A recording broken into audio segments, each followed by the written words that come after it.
I'm David Browder. I'm the rector here at St. Thomas Episcopal Church and School.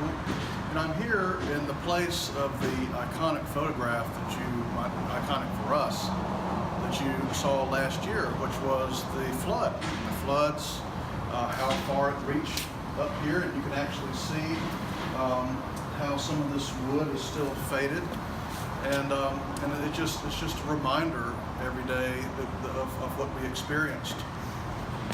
And as I thought about St. Thomas, and as I thought about our recovery, I thought it might be a good idea for us to go into the Bible and seek God's Word together, and seek what God might be telling us in this time as we rebuild. And the first books that came to mind were actually suggestions from my wife, Carrie. Why not go through Ezra and Nehemiah?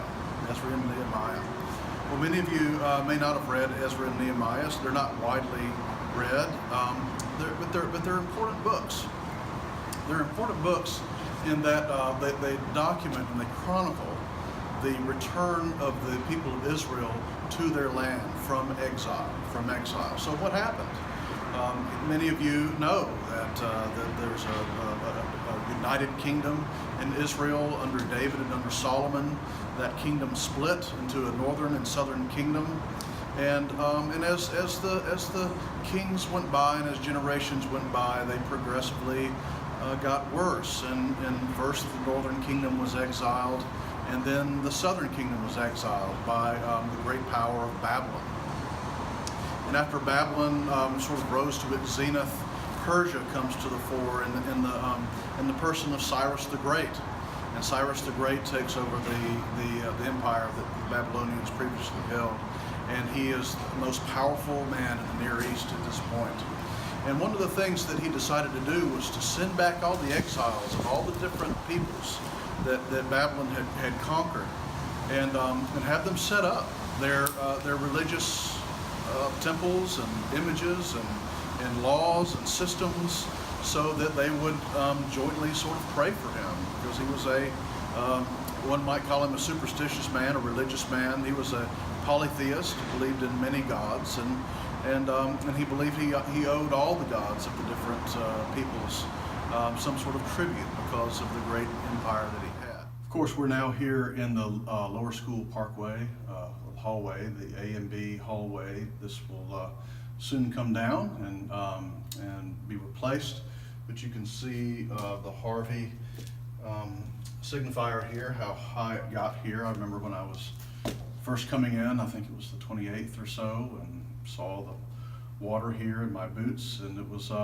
quite an amazing spectacle. And it began a lot of planning and a lot of thinking and a lot of strategizing, and that's important, because in many cases things like this they make us believe that the future is sort of in our hands, and we feel that burden, we feel that anxiety, we feel that pressure to in my case lead well, to provide great advice and expertise in order to sort of bring ourselves out of this mess that Harvey left us in. But this is interesting. Ezra, first chapter of Ezra, and remember Cyrus. We were talking about Cyrus, and Cyrus comes to the fore in the history of the ancient Near East, and he thinks he's doing it. He thinks he's doing it because he's this powerful king, and the most important thing to Cyrus is this empire and the things that he is accumulating, and the power that he's accumulating, that influence that he's accumulating.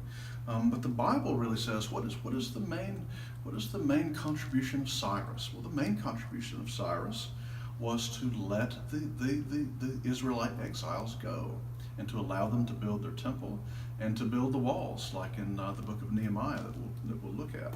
So something was going on there behind the scenes that Cyrus didn't see, that God could see. The plans of God were unfolding by his sovereign and omnipotent hand, And Cyrus thought it was completely something different. And this is something that we should take into account here, because the hand of God is still working, the sovereignty of God is still in effect, and God is unfolding His purposes as we are here. And Bob Sellers, the priest here, he used to work here in the 70s, helped me to see this and understand this summer. He said, David, God is doing what He's doing. God has this in the palm of His hand. Your job is to be faithful. Your job and your congregation's job, your school's job, your parents' job is to be faithful and to trust Him. I thought, wow, that is so right and so powerful. And let me read to you here from Ezra 1. In the first year of King Cyrus of Persia, that the word of the Lord by the mouth of Jeremiah might be fulfilled, the Lord stirred up the spirit of Cyrus, king of Persia, so that he made a proclamation throughout all his kingdom, and also put it in writing. Thus says Cyrus, king of Persia, the Lord, the God of heaven, has given me all the kingdoms of earth, and has charged me to build him a house at Jerusalem, which is in Judah. So Cyrus had a lot of things in mind. He had an empire to maintain, to expand. But the main thing that was going on was that he was setting the stage, and this is very late. This is around 539 BC or something. It won't be long before the Messiah comes, before Jesus Christ comes. And what he's doing here is he's setting the setting up for the coming of the Messiah, but he doesn't even know it. And so we need to think about that as a congregation, as a school.